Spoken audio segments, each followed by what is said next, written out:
Before you go looking out at some cold leads and cold marketing, think about the relationships you've had. Those are the people you really should start with. Why start cold when you can start warm or hot? There's nothing like the human touch. Don't forget your whole business ecosystem as a lead referral source, because I think we overlook that too often. That your business ecosystem is a large opportunity to be an advocate for your business. Lead generation works best when it's intentional and it's relationship driven. I think we've beaten this dead horse at this point that lead generation can't be cold. It needs to be warm. It needs to be hot. It needs to be based on trusted referral sources.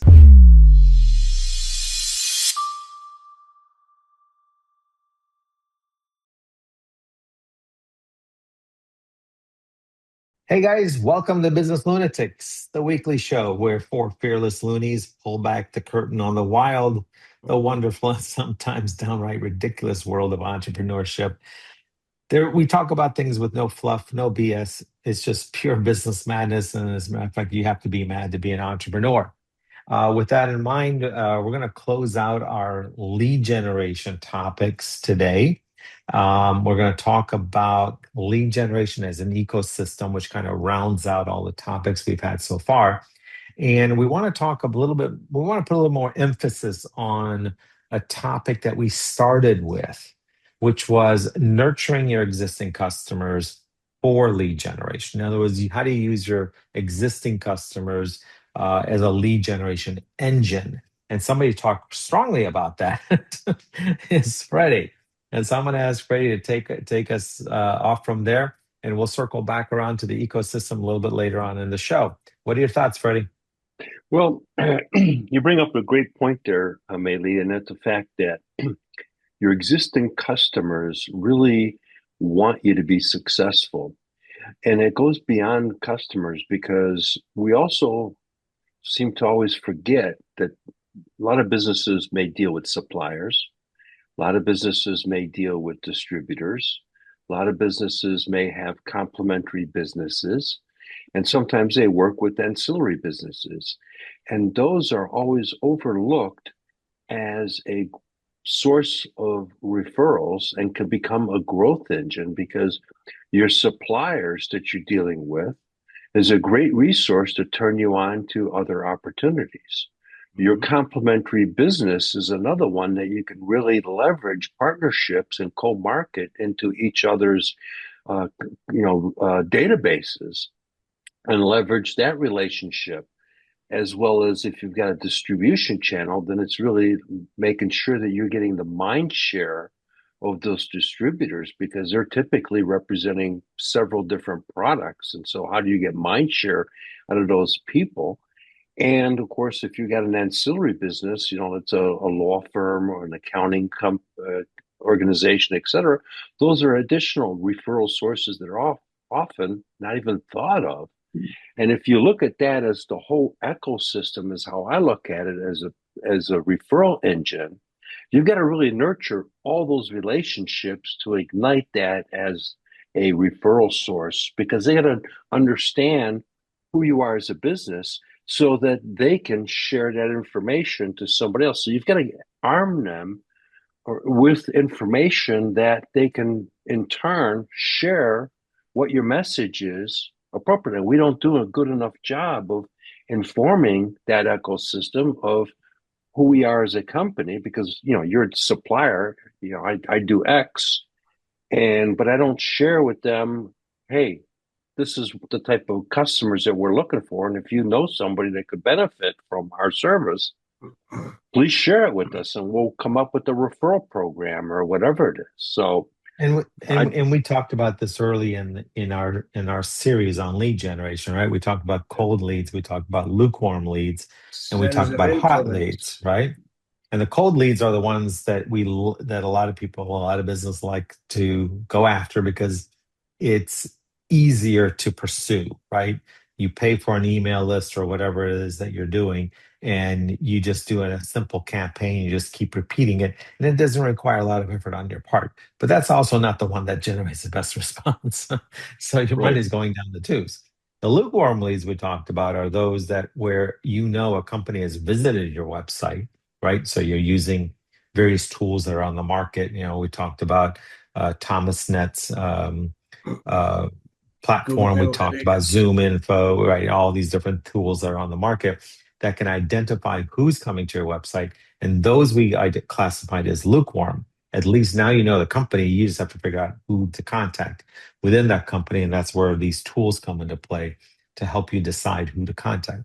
But then we've got the one that you're talking about, Freddie, which is the hot leads, right? And this is the one that takes the most amount of work because, as you said, it's based on relationships. It's based on relationships with your clients, your referral partners, your distributors, your vendors, whatever it is. You're developing that relationship, and you're asking that relationship to say, hey, if you trust me enough, maybe you know somebody you can send in my direction. Now, the good news about that platform of leads that you get, the hot leads, is that you're like over 50% of the way closing that deal already before you even met the Oh, prospect. sure. You're Absolutely already at correct. 60, 70% close But you rate. got to ask. Right. You got to ask for it. And that's, I think, what a lot of us Yes. don't do is we don't ask. And this literally just happened to me, I don't know, 45 minutes ago. I had a call with my insurance guy, and we're talking about my insurance stuff. And I'm like, so tell me the organizations you belong to. And he starts telling me, and I said, any of them need some AI workshops. He's like, I never really thought about that. He's like, yeah, as a matter of fact, I do need to have somebody do a workshop for our group. So just because I asked, now I'm going to get to do a workshop. Hopefully, we'll see. But it's now went from I know a guy who's selling me insurance, my vendor, but now he's going to be also my center of influence, who's going to get me into somewhere that maybe I'll get some business. So you never know like where it's going to come from or how it's going to come. You got your clients; they are the best for the warmest, hottest leads because they know you, they like you, they trust you, they use you. Easiest person to refer is someone that you know, like, and trust, right? Then you've got, all your other angles, as you were saying, Melih, that vendors, Freddie, we you were talking about vendors, people that you work with. A complementary Yeah, business. I mean, that's a it's the gold whole mine right there. ecosystem is because it's not one source is a cold, a hot, or whatever, but certain sources are specifically at a higher level. So you may want to think about working those more because I think your chances and your odds are better, personally, than buying a big list and throwing the what against the wall. Some will stick, Well, true. yeah, I mean, when I was in a networking group years ago, they created what they called power groups, which were complementary businesses got together in teams. Hmm. And so you might have been a carpet cleaning guy. Another guy was a home inspector guy. Another person was a plumber. Another person might have been a small remodeler, handyman kind of stuff. Those groups passed referrals around one another. And so that referral Yeah, may ended up being part of three, four different businesses that got business from that referral because of the partner groups that they they put together. complement each other. They Yeah. complement each other. And Yeah. that's where I go back with, people don't leverage complementary businesses as they should, because that's right there is a gold mine staring you in the face, and it doesn't cost you a lot of money, if any. And, Well, and perhaps we need to break up the hot leads or these, Freddie, you've used this before in many of our previous segments, super fans, right? Whether you're customers or elsewhere. I think we need to break them up into two groups. One group is those who trust you, you have developed that warm relationship, and they will just refer somebody to you regardless, right? They figure, hey, you've helped me, I trust you. I think you can help XYZ person or company, and therefore they just refer. And that referral is done and you move on, right? The other one is, can be clean, but let's face it, there's that referral that's based on commissions. So the referral source, yes, he knows you. He's saying, yep, I trust you and you know what you can do. And based on that, I'm willing to refer somebody, but let's not do this for free. Okay. So we have two very distinctly different Yes. referral sources that go Hmm. on out there. And we can sit there and argue all day long about the person doing the referral and their Oh, ethical and personality. non-ethical and all that kind of stuff, whatever. We can go, we can do that all day long. I'm not sure it's going to get us anywhere. But we have to keep that in mind. And uh, the ones that are looking for the commission, there's nothing wrong with it, but um, you need to keep that in mind. Not everybody is willing to refer purely on doing a referral. A larger group is willing to say, listen, I'm willing to do this, but you're asking me to do work, right? You're asking me to spend time. I need to Hmm. warm up the lead, and then I'm going to introduce you, and then I'm going to be there to support you during, whatever the Oh initial yeah, it phase takes of time. that one, right? Takes time. And so to that extent, we can argue that, yeah, you know what, somebody, there should be some type of compensation for these. But nonetheless, whether it's the one based on trust without a commission or the one that's coming through based on trust with a commission, the bottom line is they're both hot leads. You're still Oh, Yeah. 70 absolutely. you're still 70% of the way there in closing that particular account. Sure.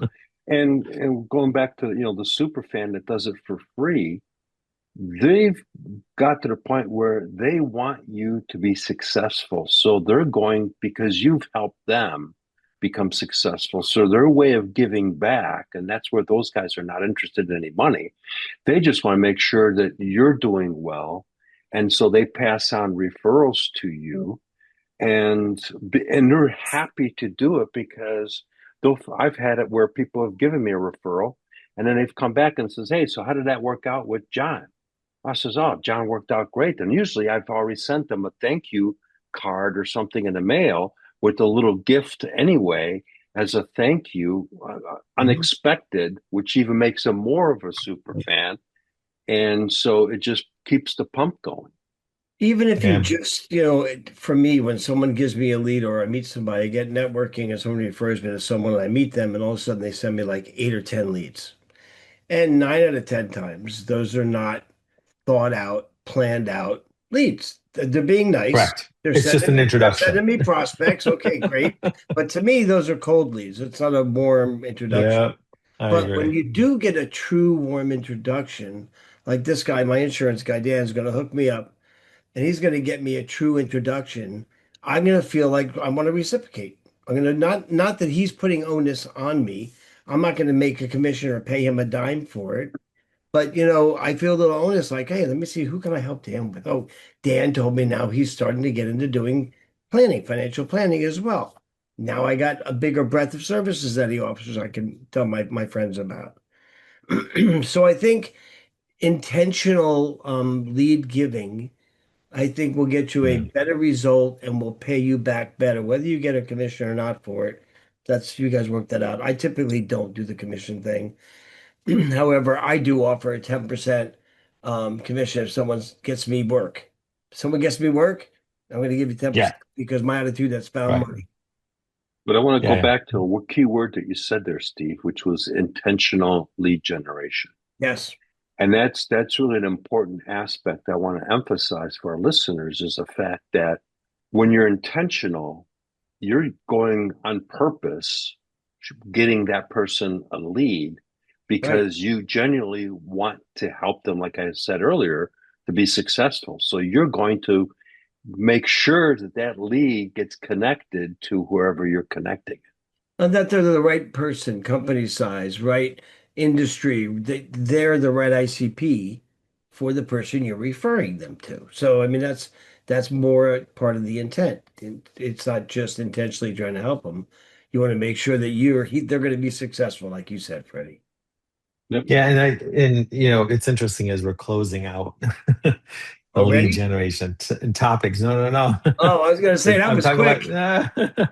no, I'm talking about the lead gen topic as a whole, right? Certain things that we're talking about today, we've already talked about in our previous shows. And so, like you just mentioned, ICP. That was the very first thing we talked about.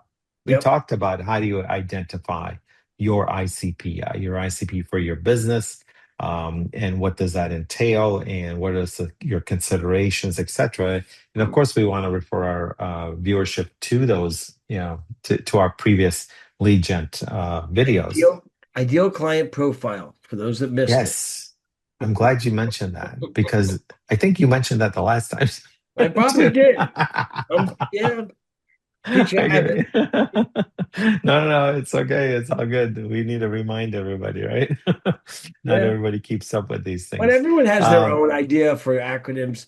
They don't always necessarily mean the same thing. So I like to just really, you're right. put out there right. Absolutely. I agree. And 100%.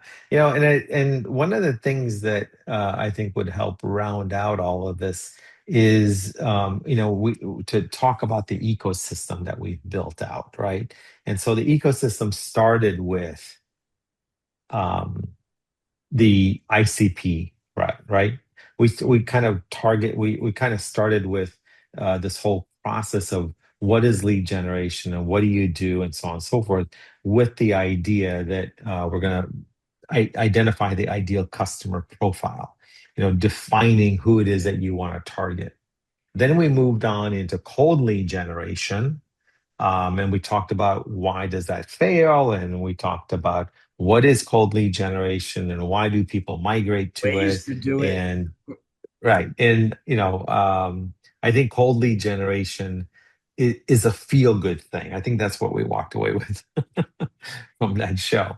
And then we kind of melded um, lukewarm leads and warm leads or hot leads together into one show, which I think was important because I think it was important to put that into one show, just trying to figure out how the difference between lukewarm leads and warm leads. Trying to separate that out into two shows would have been difficult, but trying to identify what the two mean together is really where we kind of honed in on. And then the topic that we keep coming back to is the one that Freddie's been talking about, for many of our videos, which is this idea of relationship driven lead generation, which, granted, it's the hardest one. It takes more time. You have to build and develop relationships, and that's not easy. It's, I think one of the things we talked about is you don't need to, develop 100 relationships and try and figure out how to manage those. How about just five? Right? 5 true Um, I COIs, mean, man. yeah, exactly. Right? I mean, Freddie, you've talked about the super fans thing quite a bit. You've talked about this idea of developing relationships, with partners and distributors and vendors and so on and so forth, all which are much better suited to give you a hot lead, a warm lead, or Steve, you just got done mentioning this differences between um, introductions versus warm leads and hot leads. And Freddie was kind of focusing on intentional lead generation, right? And I think these are all important parts of what ultimately is the lead generation ecosystem. And there's no one silver bullet for any of it. You have to work at all, right? I mean, what do you think, Yeah. guys? Well, No, I I'm gonna carry on to what you just said, Melih, because I'll use a simple example. Um, and I use this from a past experience, is that one of it was a supplier of flooring material. Okay. And they basically got an inquiry for flooring work. Well, they Mhm. don't do flooring work. They're a supplier of the materials. So they have a multitude of different relationships that they've got contractors that are doing the work. Mhm. Now, as that supplier, you've got three different companies you could give that lead to. It's a warm, solid lead.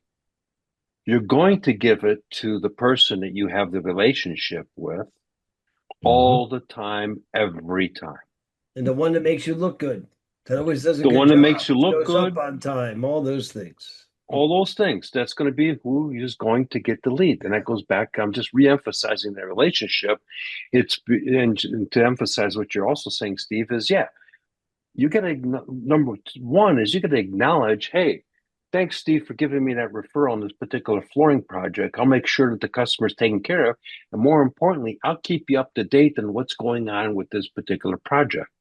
Now, all of a sudden, you as the vendor or the supplier, you go, oh, yeah, I got my man Steve's on it. I don't have to worry about it. Yep. Where That's you gave it to valuable. Johnny, and Johnny's a hit or miss. He's got a good day and it's all good, or he's having a bad day and it But he doesn't go never well. communicates. And that's the part that's the worst. That's why I Lack of go good day, communication bad day. kills I everything. was packaging it differently, but Yeah. yes. It's I think like the gold really is in your existing client base and your centers of influence. For me, those are like the two top people I nurture. I spend the most time with. Yeah. I'll call someone and say, "Hey, we haven't seen each other in a while," or I'll text them, and they'll say, "Great, here's my link." I'm like, "No, well, I'll meet you at 6:30 at the 54 Main, and we'll have a beer." If you can, obviously, if you're close enough. But I would do a face-to-face, in-person meeting with somebody over a Zoom or a phone call anytime because we are humans and humans are relatable creatures that like to be around other people. But yeah, definitely. And your clients. I mean, they're already buying from you. You must be doing something right if they're staying your clients. Just ask them, hey, who do you know that could use my services? And you bring up an interesting point, and I'm thinking post-pandemic versus, yeah, I'm sorry, pre-pandemic versus post-pandemic, right? Right. If we think about post-pandemic, where we've all gotten used to getting on a Zoom call, think about a Zoom call where it's just me or yourself and one other person, Mhm. and that's it, right? You have that, I don't call it a cold environment. You got backgrounds and whatnot going on. You have you got a visual, you have your tone of voice, right? You have your nonverbal communications, etc., that are facilitating the conversation. That's all good. But it doesn't go to the level of, let's say, the one that you were just mentioning, Steve, where you're meeting at a bar, you're meeting for happy hour, you're meeting for lunch, you're in a restaurant where there's a lot of commotion and other things going on. Those other Mhm. things, interestingly enough, facilitate conversation Yep. in a Mm-hmm. different, outside of your core topic, which is Right. important in the process of developing those relationships, right? Which is why we still want to go to a conference. We still want to do the breakfast, the lunch, the happy hour, the dinners. We want to do the Yep. business networking events that we all go, that we still want to go to. It's in our local area. I mean, where we meet, you got whatever 50 people meeting at for a chamber of commerce event of some sorts, right?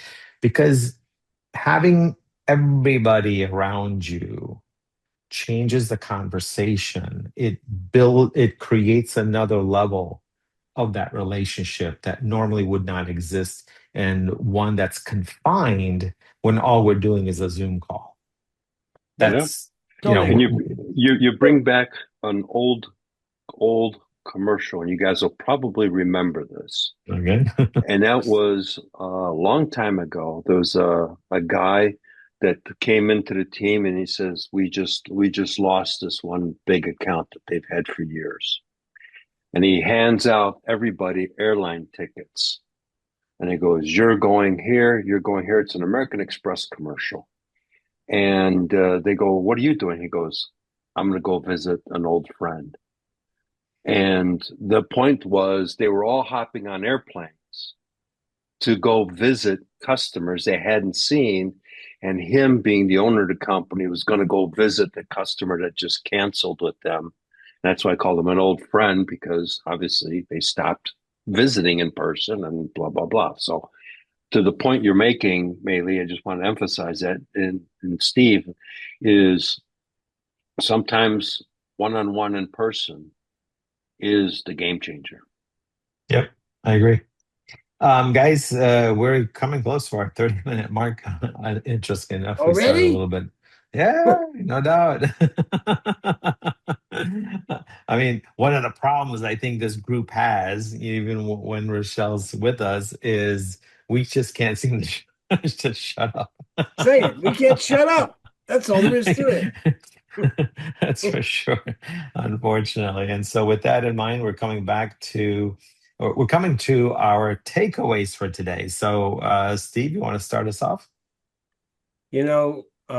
Before you go looking out at some cold leads and cold marketing, think about the relationships you've had. Think about your relationships you have now.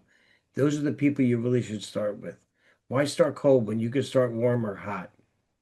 I think it makes sense. And the only other thing I'll add to that is, well, this might mess it up for you guys, but there's nothing like the human touch.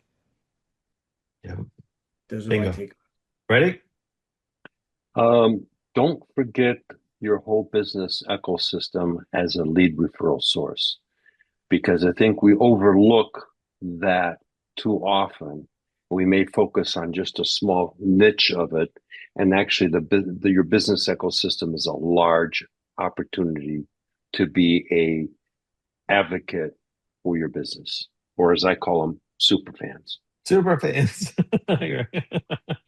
Seems to be an ongoing topic here.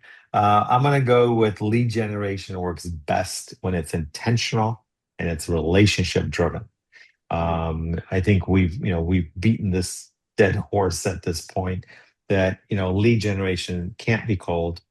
It needs to be warm. It needs to be hot. It needs to be based on um, uh, trusted referral sources, which granted takes time. It's relationship driven, but at the end of the day, that's what will generate the best leads for any business. I don't care what size you are, and I don't Yep. care who you are as a salesperson. With that in mind, guys, that's it for this week's Business Lunatics. Hit follow, hit subscribe, and join the loonies next week for more no fluff, no BS, and just pure business madness. Thank you very much for joining us today.